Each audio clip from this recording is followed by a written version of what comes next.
வணக்கம். ஜெம் செய்திகளுக்காக தமிழ் மொழி. இந்திய நேரப்படி மதியம் 1:30 மணி செய்திகள். முதலில் ஜெம் தலைப்புச் செய்திகளை காணலாம். உத்தரப்பிரதேசத்தின் நொய்டாவில் நாட்டிலேயே பெரிய விமான நிலையத்தை திறந்து வைத்தார் பிரதமர் மோடி. உழவர்களுக்கும் தொழில்துறையினருக்கும் இளைஞர்களுக்கும் பெரிய வாய்ப்பாக அமையும் என்று பிரதமர் பேச்சு. அமமுக போட்டியிடும் 11 தொகுதிகளின் வேட்பாளர் பட்டியலை வெளியிட்டார் தினகரன். 120 உறுதிமொழிகள் அடங்கிய அமமுகவின் தேர்தல் அறிக்கையும் வெளியீடு. மதுரை மத்திய தொகுதியில் புதிய நீதி கட்சி வேட்பாளராக களம் இறங்குகிறார் நடிகை குஷ்பு கணவர் சுந்தர் சி. திமுக அமைச்சரான பழனிவேல் தியாகராஜனை எதிர்த்து போட்டி. திமுக ஆட்சியில் கோவையில் எந்த புதிய திட்டங்களையும் நிறைவேற்றவில்லை என எஸ்பி வேலுமணி குற்றச்சாட்டு. சட்டமன்ற தேர்தலில் 210 தொகுதிகளில் தேசிய ஜனநாயக கூட்டணி வெற்றி பெறும் என நம்பிக்கை. நாம் தமிழர் கட்சி ஆட்சியில் தமிழ் படித்தால் மட்டும்தான் தமிழ்நாட்டில் வேலை என்ற நிலை உருவாகும். கல்வி, மருத்துவம், குடிநீர் ஆகியன இலவசமாக வழங்கப்படும் என்றும் சீமான் உறுதி. ஈரானில் தரைப்படை தாக்குதல் இல்லாமல் போரில் வெற்றி பெறுவோம் என அமெரிக்க அமைச்சர் அறிவிப்பு. அணு ஆயுதங்களை வைத்திருக்காத வகையில் ராணுவ கட்டமைப்புகளை நொறுக்கப் போவதாகவும் பேச்சு.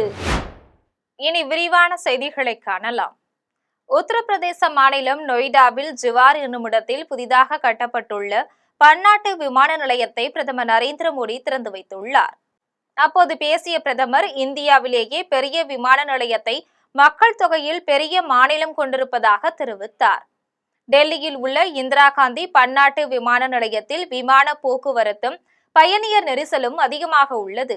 இந்நிலையில் டெல்லியை ஒட்டி உத்தரப்பிரதேச மாநில பகுதியான நொய்டாவில் ஜிவார் என்னும் இடத்தில் 12,000 கோடி ரூபாய் மதிப்பீட்டில் புதிய பன்னாட்டு விமான நிலையம் கட்டப்பட்டுள்ளது. இதன் திறப்பு விழாவில் பிரதமர் நரேந்திர மோடி, விமான போக்குவரத்து துறை அமைச்சர் ராம்மோகன் நாயுடு, உத்தரப்பிரதேச ஆளுநர் ஆனந்தி பென் பட்டேல், முதலமைச்சர் யோகி ஆதித்யநாத் ஆகியோர் கலந்து கொண்டனர். அப்போது விமான நிலையத்தின் அமைப்பை பிரதமருக்கு அதிகாரிகள் விளக்கி கூறினர். விமான நிலைய திறப்பு விழாவில் பங்கேற்ற பிரதமர் நரேந்திர மோடிக்கு உத்தரப்பிரதேச முதலமைச்சர் யோகி ஆதித்யநாத் புத்தர் சிலையை பரிசளித்தார். நொய்டா பன்னாட்டு விமான நிலையத்தை பிரதமர் நரேந்திர மோடி திறந்து வைத்தார். விமான நிலைய திறப்பு விழாவில் பேசிய பிரதமர் நரேந்திர மோடி, வளர்ந்த உத்தரப்பிரதேசம் வளர்ந்த பாரதம் இயக்கத்தின் புதிய அத்தியாயம் தொடங்கியுள்ளதாக தெரிவித்தார். நாட்டிலேயே அதிக மக்கள் தொகையுடன் மிகப்பெரிய மாநிலமாக உள்ள உத்தரப்பிரதேசம் இப்போது மிகப்பெரிய விமான நிலையத்தையும் கொண்டுள்ளதாக குறிப்பிட்டார். தன்னை மக்களவை உறுப்பினராக்கி தனக்கு அடையாளம் கொடுத்தது உத்தரப்பிரதேசம் ஆகும் என்றும், அந்த மாநிலத்துக்கு இந்த விமான நிலையம் ஒரு அடையாளமாகும் என்றும் குறிப்பிட்டார். இந்த விமான நிலையத்தின் மூலம் ஆக்ரா, மதுரா, அலிகர், காசியாபாத், மீரட், இடாவா, புலன்சார், பரீதாபாத் ஆகிய பகுதிகள் பயனடையும் என்று தெரிவித்தார்.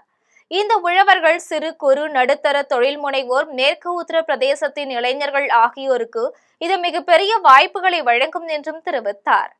இங்குள்ள கைவினைப் பொருட்களும் விளைபொருட்களும் இந்த விதமான விமான நிலையத்தின் வழியாக உலகெங்கும் விற்பனைக்கு அனுப்பப்படும் என்றும் பிரதமர் மோடி தெரிவித்தார். தமிழ்நாடு சட்டமன்ற தேர்தலில் அமமுக போட்டியிடும் 11 தொகுதிகளின் வேட்பாளர் பட்டியலை அக்கட்சியின் பொதுச் செயலாளர் தினகரன் அறிவித்துள்ளார். தமிழ்நாடு சட்டமன்ற தேர்தல் ஏப்ரல் 23ஆம் நாள் நடைபெற உள்ளது.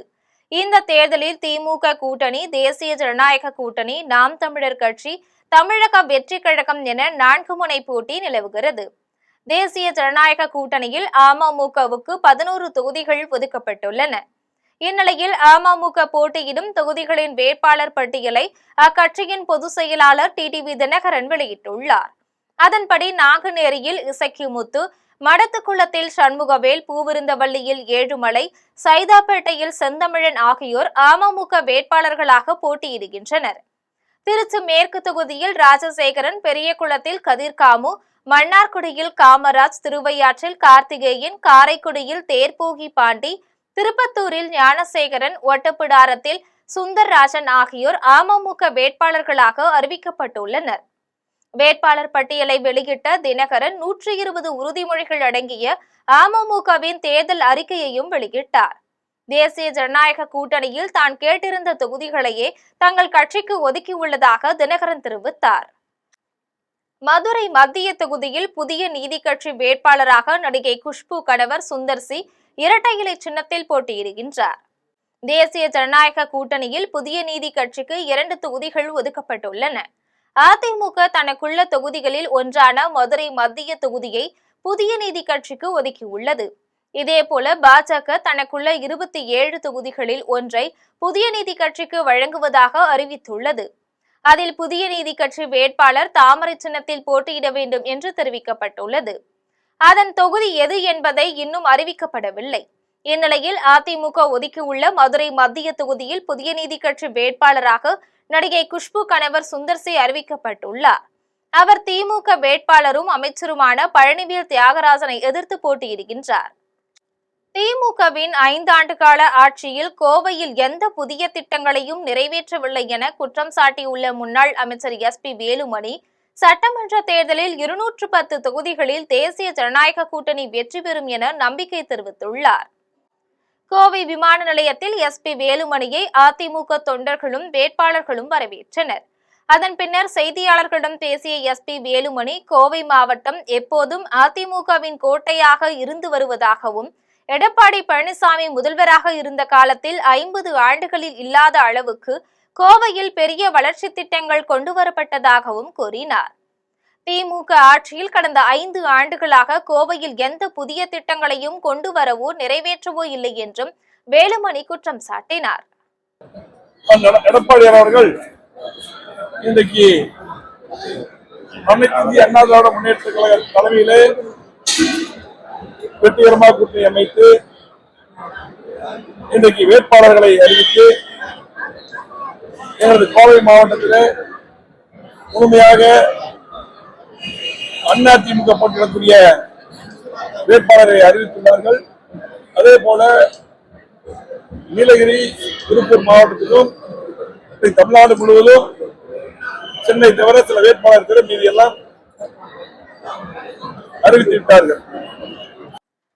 போர் சூழல் நேரத்திலும் கூட மத்திய அரசு பெட்ரோல் டீசல் மீதான கலால் வரியை ரத்து செய்துள்ளதை போல் தமிழக அரசும் வரியை ரத்து செய்ய வேண்டும் என பாஜக மாநில தலைவர் நயினார் நாகேந்திரன் வலியுறுத்தியுள்ளார். கன்னியாகுமரியில் உள்ள பகவதி அம்மன் கோவிலில் பாஜக மாநில தலைவர் நயினார் நாகேந்திரன் சாமி தரிசனம் செய்தார். இதன் பின்னர் அவர் செய்தியாளர்களை சந்தித்து பேசிய போது, போர் சூழல் நேரத்திலும் கூட மத்திய அரசு பெட்ரோல் டீசல் மீதான கலால் வரியை ரத்து செய்துள்ளதை போல் தமிழக அரசும் வரியை ரத்து செய்ய வேண்டும் என வலியுறுத்தினார். பெண்களை இழிவாக பேசும் திமுகவினர் மீது தமிழக முதலமைச்சர் எந்த நடவடிக்கையும் எடுக்கவில்லை என குற்றம் சாட்டினார். தொடர்ந்து பேசிய நயினார் நாகேந்திரன், அண்ணாமலை தேர்தலில் நிற்பது தொடர்பாக தலைமை முடிவு செய்யும் என்று கூறினார். அதிமுக தொகுதிகளை பாஜக பெற்றுள்ளது என்ற அவதூறு பிரச்சாரம், வதந்திகளை பொதுமக்கள் நம்ப வேண்டாம் என்று கேட்டுக்கொண்டார். இருந்தாலும் தமிழக அரசு, முதலமைச்சர் அவர்கள் அது மீது எந்த விதமான நடவடிக்கையும் இதுவரைக்கும் எடுக்கல. இது நான் நாளை டெய்லி நடந்துட்டு தான்.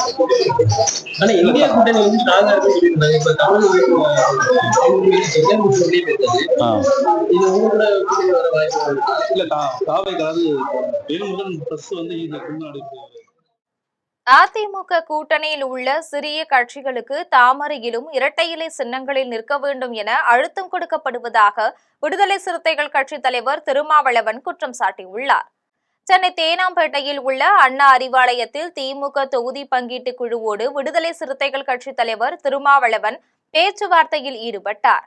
இதன் பின்னர் திருமாவளவன் செய்தியாளர்களை சந்தித்து பேசிய போது, திமுக பேச்சுவார்த்தை குழுவோடு நடைபெற்ற பேச்சுவார்த்தையில் தொகுதி அடையாளம் காணப்பட்டு ஒப்பந்தம் கையெழுத்தாகியுள்ளது என்றார்.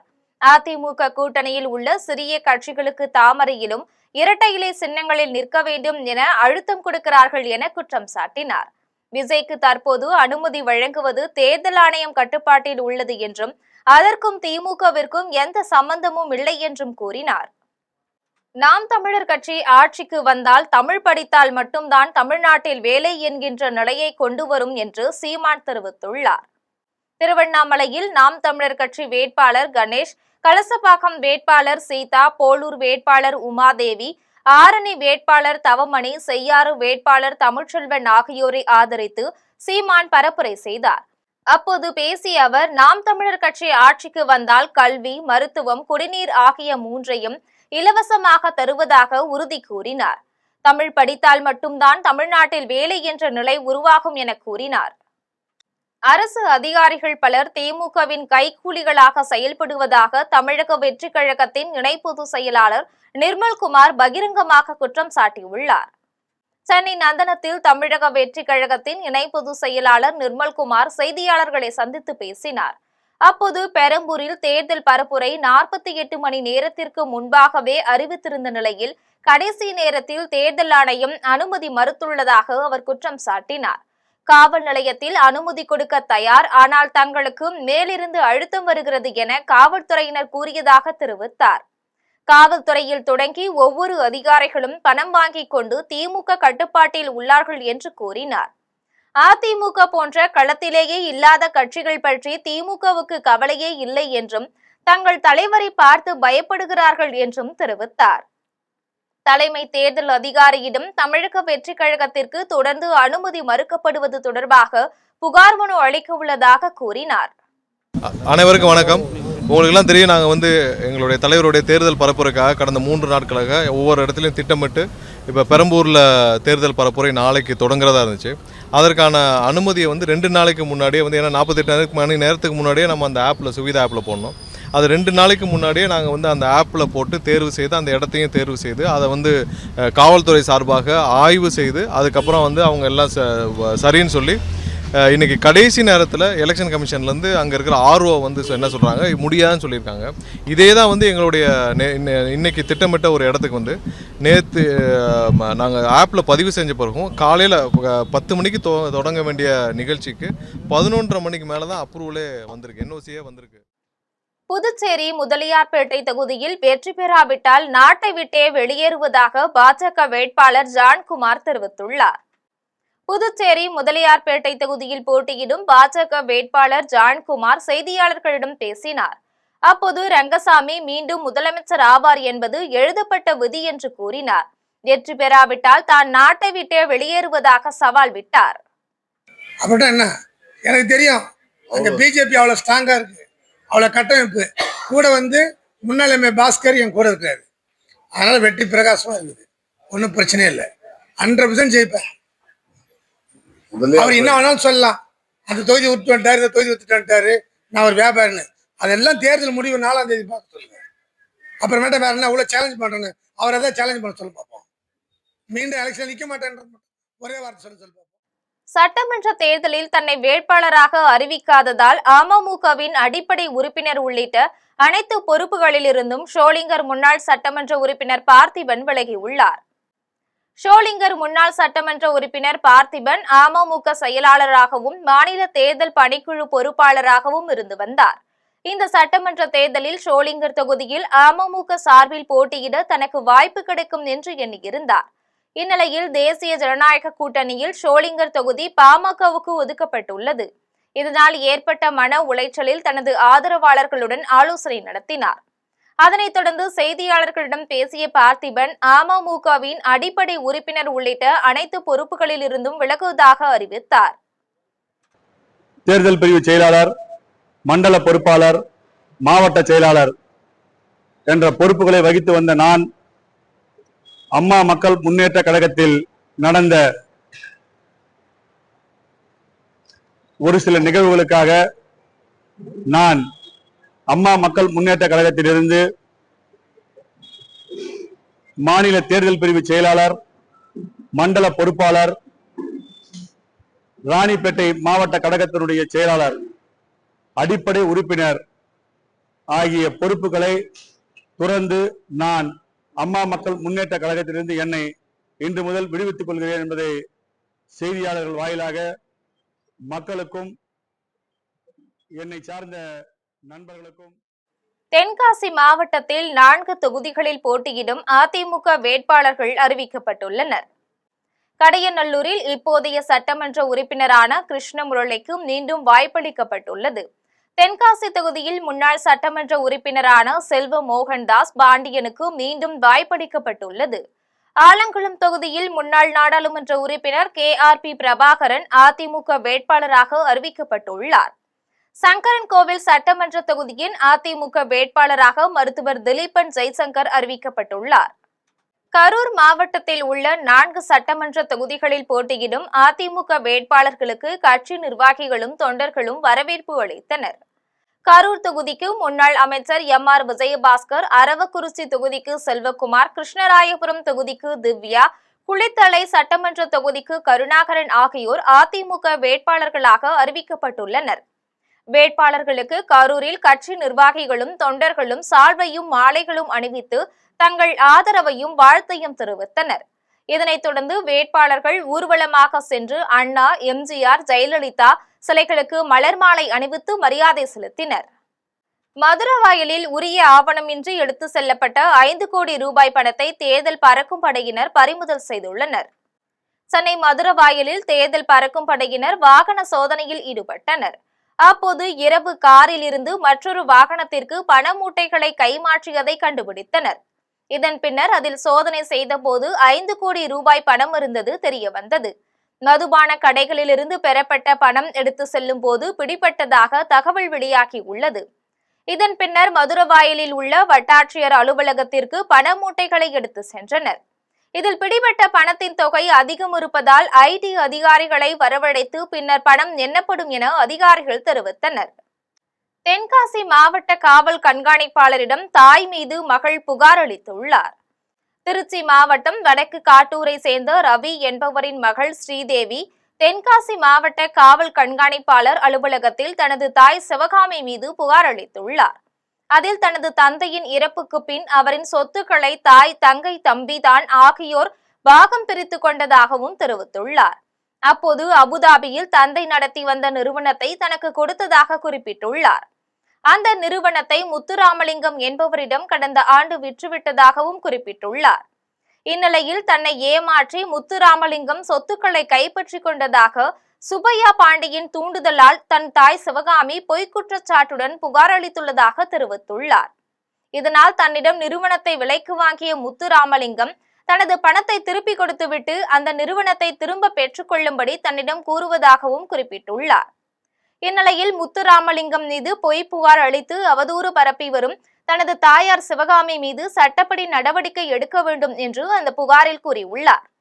ஏற்கனவே எங்கள் அப்பா உயிரோடு இருந்த டைம்லேயே ஒரு கம்பெனி ஃப்ளெக்ஸ் டிரான்ஸ்மிட் அப்படின்னு சொல்லி ஓப்பன் பண்ணி வச்சுருந்தாரு. அவர் அதை ரன் பண்ணிட்டு இருந்தார். எங்கள் அப்பாவுக்கு தெரியும், எனக்கும் தெரியும், ரன் பண்ணிட்டு இருந்தார். அது ரன் பண்ணிட்டு இருந்தார். அதனால நான் கேட்டேன், வாங்கிக்கிறீங்களா என்னன்ட்டு. அவர் சரி வாங்கிக்கிறேன் அப்படின்னு அக்செப்ட் பண்ணிவிட்டு அதை வாங்கிக்கிட்டாரு. ஸோ நான் என்னன்னா என்னை இவர் கடத்திலாம் எதுவும் எழுதிலாம் வாங்கலை. இவங்க கொடுத்த புகார் ரொம்ப இது தவறான புகார். அதுக்கு எதிராக தான் நான் இங்கே பெட்டிஷன் கொடுக்க வந்திருக்கேன். மயிலாடுதுறை அருகே நகையை பறித்து சென்ற உறவினர்கள் மீது CCTV பதிவுகளுடன் புகார் அளித்தும் செம்பனார்கோவில் காவல்துறையினர் நடவடிக்கை எடுக்க மறுப்பதாக கூறி பாதிக்கப்பட்ட பெண் மாவட்ட காவல் கண்காணிப்பாளரிடம் புகார் அளித்துள்ளார். மயிலாடுதுறை மாவட்டம் தரங்கம்பாடி வட்டம் விளநகரை சேர்ந்த பாலசுப்பிரமணியன் மனைவி மஞ்சுளா. பாலசுப்பிரமணியன் 2024ஆம் ஆண்டு இறந்துவிட்டார். மஞ்சுளாவுக்கும் பாலசுப்பிரமணியனின் சகோதரர் கண்ணன், மனைவி சரண்யா குடும்பத்தாருக்கும் ஏற்கனவே முன்பகை இருந்துள்ளது. இந்நிலையில் பாலசுப்பிரமணியனின் நினைவு நாளுக்காக அவர் மகள்கள் சுகந்தி, ஸ்வேதா இருவரும் வந்துள்ளனர். அப்போது அங்கு வந்த சரண்யாவின் சகோதரர்கள் மணிமாறன், சரண்ராஜ் இருவரும் வீட்டுக்குள் புகுந்து உள்ளே நிறுத்தியிருந்த இருசக்கர வாகனங்களை சேதப்படுத்தியதுடன் மஞ்சுளா, சுகந்தி, ஸ்வேதா ஆகிய 3 பேரையும் தாக்கியுள்ளனர். மஞ்சுளா அணிந்திருந்த 2 பவுன் சங்கிலியை மணிமாறன் பறித்துக் கொண்டு ஓடியதாக கூறப்படுகின்றது. மணிமாறன் மஞ்சுளா மகளான ஸ்வேதாவின் கணவர் என்பது குறிப்பிடத்தக்கது. இதுகுறித்து செம்பனார்கோவில் காவல் நிலையத்தில் CCTV பதிவுகளுடன் புகார் அளித்து 20 நாட்களாகியும் எந்த நடவடிக்கையும் எடுக்கவில்லை. இந்நிலையில் பாதிக்கப்பட்ட மஞ்சுளா மாவட்ட காவல் கண்காணிப்பாளர் அலுவலகத்தில் இன்று புகார் மனு அளித்தார். தன்னிடமிருந்து பறித்து சென்ற தங்க சங்கிலியை மீட்டுத் தர வேண்டும் என்று அவர் கோரிக்கை விடுத்துள்ளார். எனது பேர் மஞ்சுளா. நான் விளைநகரில் வசித்து வருகிறேன். 6 போஸ்ட்டு, தரங்கம்பாடி தாலுக்கா. எனக்கும் எங்கள் கொழுந்தனார் வீட்டுக்கும் பிரச்சனை. மின்விரோத காரணமாக அவங்க ஓப்படியாரோட தம்பியும் அவங்க 2 தம்பியும் வர சொல்லி என்னை வீடு புகுந்து என்னையும் என் சின்ன பொண்ணையும் அடிச்சு போட்டாங்க. எங்கள் வீட்டுக்கார் இறந்து 2 வருஷம் ஆகுது. தேவசத்துக்கு வந்தவங்கள தான் எங்கள் பிள்ளைங்களெல்லாம் சேர்த்து முடிய பிடிச்சி இழுத்து என் செயினை அறுத்து என்னை குலமுயற்சி பண்ணி வீட்டுக்குள்ளே பூந்து என்னை அடிச்சுட்டு வந்துட்டாங்க. இது சம்மந்தமாக செமினார் கோயில் போலீஸ் ஸ்டேஷனில் கம்ப்ளைண்ட் கொடுத்துருக்கேன். 7ஆம் தேதி கொடுத்தேன். 17 நாள் நான் போயிட்டு வந்துட்டுருக்கேன். வாசலில் நிற்கிறேன். அவங்கள அரெஸ்ட் பண்ணுறேன்னு சொல்லி அவங்கள கூப்பிட்டு வந்து என்கிட்ட ஒரு காப்பி எழுதி வாங்கிட்டு அனுப்பிவிட்டாங்க. இது சம்மந்தமாக நான் எஸ்பி ஐயாவை பார்க்க வந்திருக்கேன். சிசிடிவி ஃபுட்டேஜ் என் கையில் இருக்குது. இதுக்கு அதை கொடுத்தும் நடவடிக்கை எடுக்கலை. வணிக பயன்பாட்டு எரிவாயு சிலிண்டர் கிடைக்காமல் தனியார் விடுதி நடத்துவோர் மிகவும் பாதிக்கப்பட்டுள்ளதால் இதனை விரைவில் சரி செய்ய வேண்டும் என்று ஒன்றிய மாநில அரசுகளுக்கு கோரிக்கை வைத்துள்ளனர். சென்னை சேப்பாக்கத்தில் தமிழ்நாடு விடுதி உரிமையாளர்கள் முன்னேற்ற சங்கத்தின் தலைவர் செந்தில்குமரன் செய்தியாளர்களிடம் பேசினார். அப்போது வணிக பயன்பாட்டு சமையல் எரிவாயு சிலிண்டர் கிடைக்காததால் விடுதிகளில் தங்கியுள்ள மகளிருக்கும் மாணவர்களுக்கும் குறித்த நேரத்தில் உணவு சமைத்துக் கொடுக்க முடியவில்லை என்று தெரிவித்தார். இதே காரணத்தால் உணவகங்களும் மூடப்பட்டுள்ளதை சுட்டிக்காட்டினார். விறகு போன்ற மாற்று எரிபொருட்கள் கிடைப்பதிலும் சிக்கல் ஏற்பட்டுள்ளதால் தமிழ்நாடு முழுவதும் விடுதி நடத்தும் தொழிலாளர்கள் பாதிக்கப்பட்டுள்ளதாகவும் தெரிவித்தார். மத்திய மாநில அரசுகள் இந்நிலையை உடனடியாக சரி செய்ய வேண்டும் என்று கேட்டுக்கொண்டார். புதுச்சேரி அருகே உள்ள கோட்டக்குப்பத்தில் நள்ளிரவில் கஞ்சா போதையில் இருந்த இளைஞர்கள் அரிவாளால் வெட்டியதில் காயமடைந்த 4 இளைஞர்கள் மருத்துவமனையில் சேர்க்கப்பட்டுள்ளனர். விழுப்புரம் மாவட்டம் கோட்டக்குப்பம் நகராட்சிக்கு உட்பட்ட பகுதியில் நேற்று நள்ளிரவு கடற்கரையில் மது அருந்தியவர்களை இளைஞர்கள் தட்டி கேட்டுள்ளனர். கஞ்சா மது பயன்படுத்தியதால் போதையில் இருந்தவர்கள் அரிவாளால் வெட்டியதில் 4 பேருக்கு தலை, கை உள்ளிட்ட பகுதியில் காயம் ஏற்பட்டுள்ளது. காயமடைந்தோருக்கு புதுச்சேரி அரசு பொது மருத்துவமனையில் சிகிச்சை அளிக்கப்பட்டு வருகிறது. இதுகுறித்து தகவல் அறிந்து வந்த கோட்டக்குப்பம் காவல் ஆய்வாளர் விஸ்வநாதன் போதையில் இருந்த இளைஞர்கள் 2 பிடித்தார். மேலும் சிலரை கைது செய்ய கோரிய பொதுமக்கள் காவல்துறையினரை முற்றுகையிட்டு வாக்குவாதத்தில் ஈடுபட்டனர். கோவை தனியார் மகளிர் கல்லூரியில் மின்சார வாகன பயிற்சி மற்றும் ஆராய்ச்சிக்கான சிறப்பு மையமாக GRGE வால்வப் தொடங்கப்பட்டுள்ளது. மின்சார வாகன திறன் மேம்பாடு, ஆராய்ச்சி மற்றும் இதில் பெண்களுக்கு வாய்ப்பு வழங்கும் முயற்சியாக வாழ்வு மைய தொடக்க விழா தனியார் மகளிர் கல்லூரியில் நடைபெற்றது. கல்லூரி தலைவர் நந்தினி தலைமையில் நடைபெற்ற விழாவில் தமிழ்நாடு திறன் மேம்பாட்டுக் கழகத்தின் நிர்வாக இயக்குநர் காசி விஸ்வநாதன், மின் வாகனத்துறையை சார்ந்த ஜெயந்திரா மித்ரா, ஸ்ரீனிவாஸ்குமார், சுதாகர், கலைவாணி, கல்லூரி செயலாளர் யசோதா தேவி, முதல்வர் ஆரத்தி ஆகியோர் கலந்து கொண்டனர். உயர்தர மின்சார வாகன திறன்கள் மற்றும் தொழில்துறைக்கு தயாரான பணியாளர்களை உருவாக்கும் தொலைநோக்கு பார்வையோடு இந்த மையம் தொடங்கப்பட்டுள்ளதாக கல்லூரி தலைவர் நந்தினி தெரிவித்தார். செங்கம் அடுத்த கோட்டங்கல் அரசு தொடக்கப்பள்ளிக்கு முன்னாள் மாணவர்கள் ஒன்றிணைந்து குடிநீர் வசதி செய்து கொடுத்துள்ளனர். திருவண்ணாமலை மாவட்டம் செங்கம் அருகே கோட்டங்கல் தொடக்கப்பள்ளியில் குடிநீர் வசதி இல்லாததால் மாணவர்கள் அருகில் உள்ள விவசாய கிணற்று பம்பு செட்டுகளுக்கு சென்று தண்ணீர் பிடித்து வந்துள்ளனர். இதை கண்ட அந்த பள்ளியின் முன்னாள் மாணவர்கள் நிதி திரட்டி பள்ளி வளாகத்திலேயே புதிய ஆழ்துளை கிணறு அமைத்தனர். மின் மோட்டார் தண்ணீர் தொட்டி அமைத்து மாணவர்களுக்கு தடையின்றி குடிநீர் கிடைக்க வழி செய்துள்ளனர். அத்துடன் பள்ளியின் மதிலையும் சீரமைத்து கொடுத்துள்ளனர். பள்ளியின் ஆண்டு விழாவில் வட்டார கல்வி அலுவலர் முன்னிலையில் ஆழ்துளை கிணறு மாணவர்களின் பயன்பாட்டிற்காக ஒப்படைக்கப்பட்டது. திருக்குறள் ஒப்புவித்தல், எழுதுதல் போட்டிகளில் வெற்றி பெற்ற மாணவர்களுக்கு வட்டார கல்வி அலுவலர் பரிசுகளை வழங்கி பாராட்டினார். கோவை மாவட்டம் வால்பாறை ஆழியாறு அணை பகுதியில் காட்டு யானைகள் கூட்டம் முகாமிட்டுள்ளதால் வாகன ஓட்டிகள் கவனமாக செல்லும்படி வனத்துறையினர் எச்சரிக்கை விடுத்துள்ளனர். கோவை மாவட்டம் வால்பாறை அருகே உள்ள ஆழியாறு அணை பகுதியில் காட்டு யானைகள் கூட்டம் குட்டியுடன் முகாமிட்டுள்ளன. அப்பகுதியில் அடிக்கடி நீர் அருந்துவதற்காக அடிக்கடி வந்து செல்கின்றன. இந்நிலையில் அப்பகுதியில் உள்ள நெடுஞ்சாலையை கடக்க அவ்வப்போது உலாவரும் நிலையில் அவ்வழியாக செல்லும் வாகன ஓட்டிகள் எச்சரிக்கையாக செல்ல வேண்டும் என வனத்துறையினர் அறிவுறுத்தியுள்ளனர். சாலையில் யானைகள் நிற்பதையோ கடப்பதையோ கண்டால் பொறுமையாக நின்று வழிவிட வேண்டும் என்றும் அவற்றுக்கு இடையூறு செய்யக்கூடாது என்றும் வாகன ஓட்டிகளுக்கு வனத்துறையினர் வேண்டுகோள் விடுத்துள்ளனர். தேனி மாவட்டம் ஆண்டிப்பட்டி சட்டமன்ற தொகுதி அதிமுக வேட்பாளராக லோகிராசனை அறிவித்துள்ளதை அதிமுகவினர் பொதுமக்களுக்கு இனிப்புகள் வழங்கி கொண்டாடினர். தமிழக சட்டமன்ற தேர்தலுக்கான அதிமுக வேட்பாளர் பட்டியல் வெளியிடப்பட்டுள்ளது. ஆண்டிப்பட்டி சட்டமன்ற தொகுதி அதிமுக வேட்பாளர் தொடர்ந்து 3வது முறையாக லோகிராசன் பெயரை அறிவித்துள்ளனர். ஒன்றிய செயலாளராக உள்ள இவரை வேட்பாளராக அறிவித்ததை வரவேற்று அதிமுகவினர் பொதுமக்களுக்கு இனிப்பு வழங்கி கொண்டாடினர். இதில் பாஜகவினரும் அம்மா மக்கள் முன்னேற்ற கழகத்தினரும் இணைந்து கொண்டனர். அருப்புக்கோட்டை சட்டமன்ற தொகுதி அதிமுக வேட்பாளராக நகர செயலாளர் சேதுபதியை அறிவித்துள்ளதை வரவேற்று அதிமுகவினர் இனிப்புகள் வழங்கி கொண்டாடினர். விருதுநகர் மாவட்டம் அருப்புக்கோட்டை சட்டமன்ற தொகுதியில் அதிமுக வேட்பாளராக நகர செயலாளர் சேதுபதியின் பெயர் அறிவிக்கப்பட்டுள்ளது. இதை வரவேற்று அதிமுகவினரும் பாஜக உள்ளிட்ட கூட்டணி கட்சியினரும் இனிப்புகள் வழங்கி கொண்டாடி மகிழ்ச்சியை வெளிப்படுத்தினர். விருதுநகர் மாவட்டம் காரியாபட்டி அருகே உள்ள நாகம்பட்டியில் தொடக்கப்பள்ளி ஆசிரியர் 5ஆம் வகுப்பு மாணவர்களை தனது சொந்த செலவில் மதுரையில் இருந்து சென்னைக்கு விமானத்தில் அழைத்து சென்றுள்ளார். நாகம்பட்டி காந்தி கல்வி நிலையம் தொடக்கப்பள்ளி ஆசிரியர் பிரீதா 5ஆம் வகுப்பு படித்து முடித்து 6ஆம் வகுப்புக்கு செல்ல உள்ள மாணவிகள் காவியா, ரோனினி, ரட்சணி, மாணவன் அசோக் ஆகிய 4 பேரை தனது சொந்த செலவில் மதுரையிலிருந்து சென்னைக்கு விமானத்தில் அழைத்து சென்று அவர்களுக்கு மறக்க முடியாத அனுபவத்தை வழங்கியுள்ளார். பொதுவாக ஊர்ப்புற மாணவர்கள் விமான பயணம் போன்ற அனுபவங்களை காண இயலாத சூழலில் இப்படியான முயற்சி அவர்கள் மனத்தில் புதிய கனவுகளை விதைக்கிறது. இந்த பயணத்தின் மூலம் மாணவர்கள் முதன்முறையாக விமான நிலையம், விமான பயணம், பெரிய நகர வாழ்க்கை ஆகியவற்றை நேரில் அனுபவித்துள்ளனர். சென்னை நகரில் முதன்மையான இடங்களையும் சுற்றி பார்த்துள்ளனர்.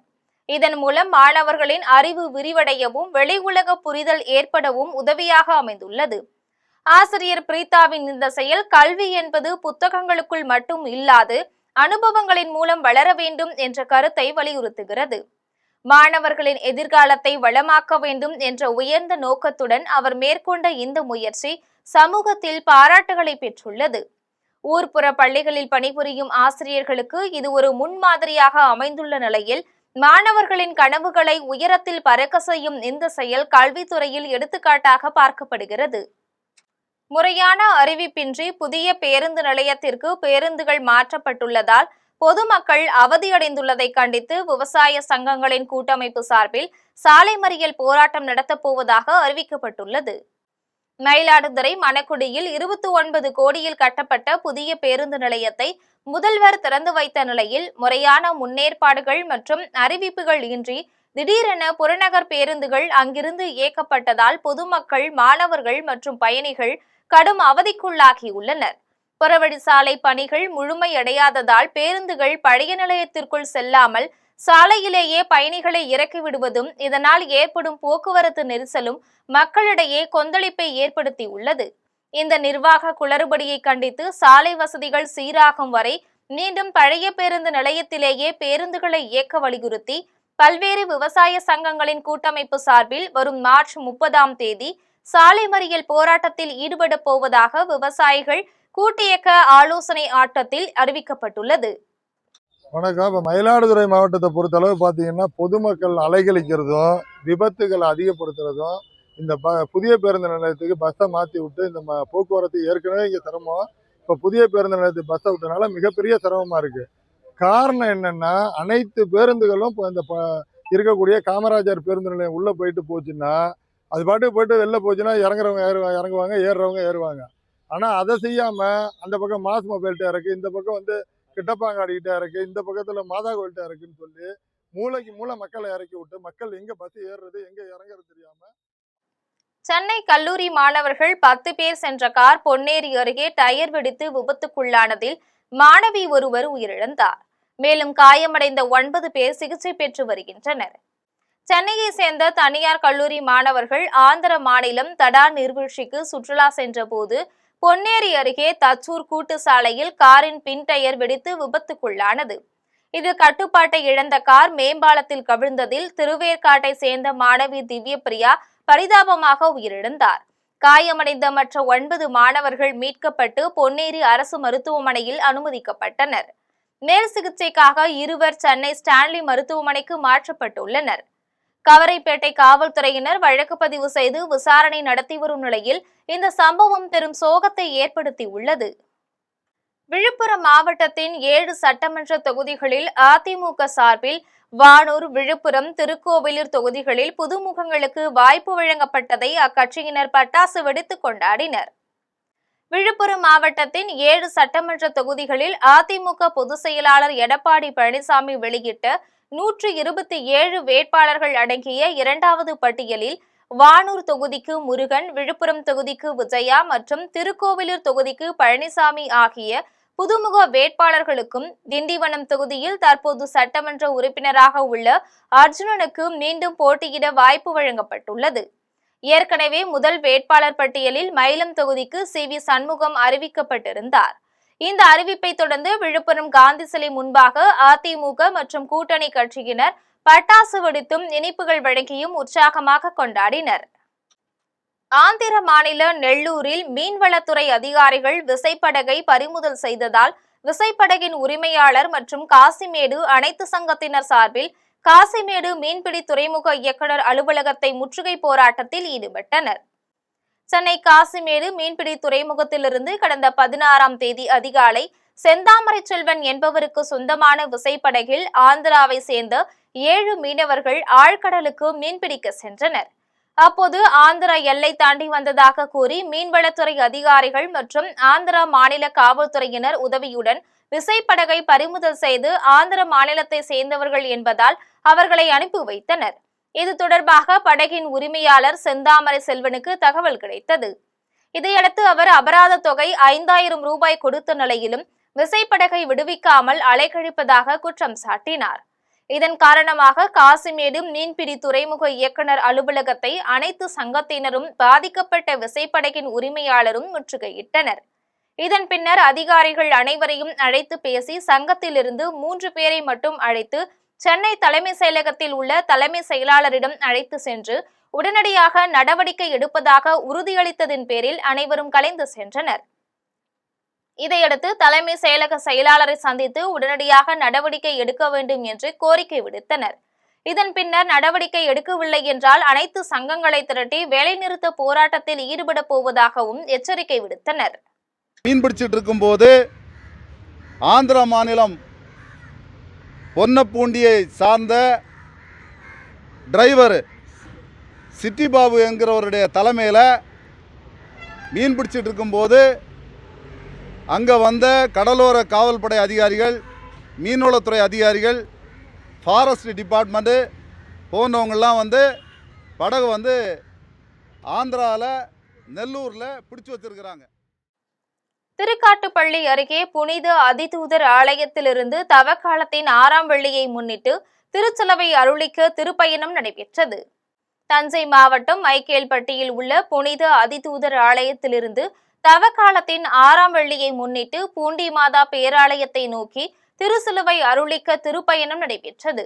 இத்திருப்பயணத்தை புனிதப்படுத்தி குடந்தை மறை மாவட்ட ஆயர் ஜீவானந்தம் அமலநாதன் தொடங்கி வைத்தார். இந்நிகழ்வில் பூண்டி மாதா பேராலய அதிபர் சாம்சன், துணை அதிபர் ரூபன் அந்தோனிராஜ், பூண்டி மாதா தியான மைய இயக்குனர் ஆல்பர்ட் சேவியர் உள்ளிட்ட ஏராளமானோர் கலந்து கொண்டனர். அரியலூர் மாவட்டம் திருமழப்பாடியில் நந்தியம்பெருமான் திருக்கல்யாணத்தில் ஏராளமான பக்தர்கள் கலந்து கொண்டனர். அரியலூர் மாவட்டம் திருமழப்பாடி கோவில் அப்பர், சுந்தரர், திருஞான சம்பந்தர் ஆகிய மூவராலும் தேவார பாடல் பெற்ற சிறப்பை கொண்டது. இந்த கோவிலில் நந்தியம்பெருமானுக்கும் சுயசாம்பிகை தேவியாருக்கும் திருக்கல்யாணம் நடைபெற்றது. கோவில் முன்பு கொள்ளிடம் ஆற்றில் கரையில் அமைந்திருந்த திருமண மேடை அமைக்கப்பட்டிருந்தது. மஞ்சள், சந்தனம், விபூதி, மாவு பொடி, திரவிய பொடி, தேன், பன்னீர், பஞ்சாமிர்தம், இளநீர், பழச்சாறு, தயிர், பால் ஆகியவற்றால் சுவாமிக்கும் அம்பாளுக்கும் சிறப்பு அபிஷேகங்கள் செய்யப்பட்டன. தொடர்ந்து வேத மந்திரங்கள் முழங்க, மங்கள வாத்தியங்கள் இசைக்க நந்தியம்பெருமானுக்கும் சுயசாம்பிகை தேவியாருக்கும் திருமணம் நடைபெற்றது.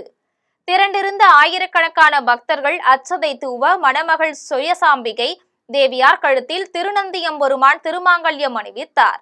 திருக்கல்யாணம் முடிந்தவுடன் மணமக்களுக்கு சிறப்பு தீபாராதனை காட்டப்பட்டது. ஊஞ்சலில் அமர்ந்து பக்தர்களுக்கு அருள்பாலித்தனர்.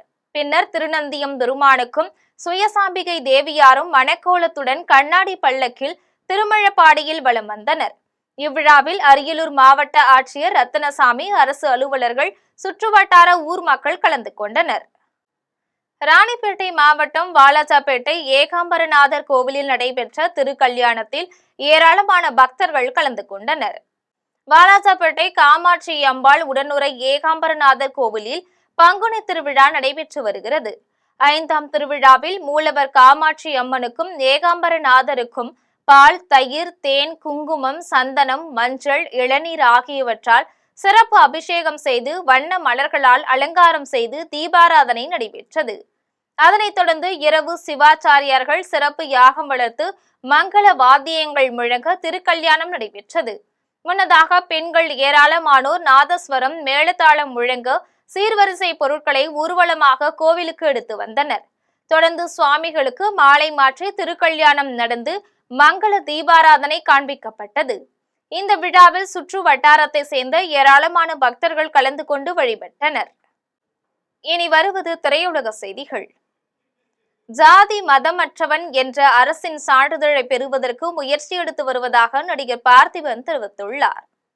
நடிகர் பார்த்திபன் நிகழ்ச்சி ஒன்றில் தனது ஜாதி பற்றி பேசியது கடும் விமர்சனத்துக்கு உள்ளானது. இதையடுத்து நடிகர் பார்த்திபன் தனியார் இணையதளத்தில் வீடியோ ஒன்றை வெளியிட்டுள்ளார். அதில் மனதளவில் தான் ஜாதி இல்லை, மதமில்லை என்று உறுதியாய் இருப்பவன் என்று கூறினார். தொடர்ந்து பேசிய பார்த்திபன், ஜாதி மதம் அற்றவன் என்ற அரசின் சான்றிதழை பெறுவதற்கு பெரும் முயற்சி எடுத்து வருவதாக தெரிவித்தார். விரைவில் தனக்கு ஒரு சான்றிதழ் கிடைக்கும் என்று நம்பிக்கையுடன் தெரிவித்தார். இனி வருவது உலக செய்திகள்.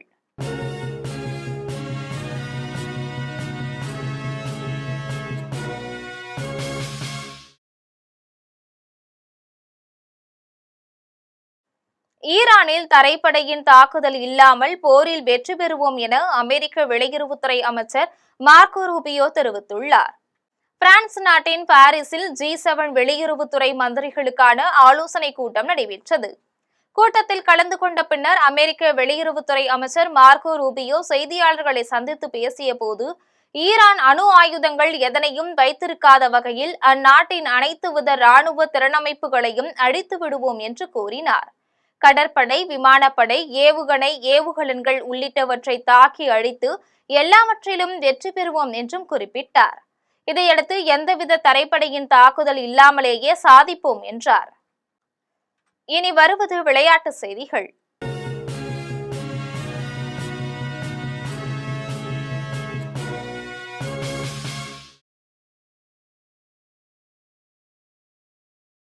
அமெரிக்காவில் நடைபெற்ற மியாமி ஓபன் டென்னிஸ் தொடரில் மகளிர் ஒற்றையர் பிரிவில் பெலாரஸை சேர்ந்த அரினா சபலென்கா கஜகஸ்தானை சேர்ந்த எலினா ரிபாகினாவை வீழ்த்தி இறுதிப் போட்டிக்குள் நுழைந்துள்ளார். அமெரிக்காவின் புளோரிடா நகரில் மியாமி ஓபன் டென்னிஸ் தொடர் நடைபெற்று வருகிறது. இதில் மகளிர் ஒற்றையர் பிரிவில் நடப்பு சாம்பியனான பெலாரஸை சேர்ந்த அரினா சபலென்கா கஜகஸ்தானை சேர்ந்த எலினா ரிபாகினாவுடன் மோதினார். இப்போட்டியில் தொடக்கம் முதலே சிறப்பாக விளையாடிய சபலென்கா 6-4, 6-3 என்ற நேர் செட் கணக்கில் வீழ்த்தி இறுதிப் போட்டிக்கு நுழைந்தார். இதையடுத்து இறுதிப் போட்டியில் சபலென்கா அமெரிக்காவின் கோகோ காஃபுடன் விளையாட உள்ளார். இனி வருவது தங்கம், வெள்ளி மற்றும் பங்கு சந்தை விலை நிலவரம்.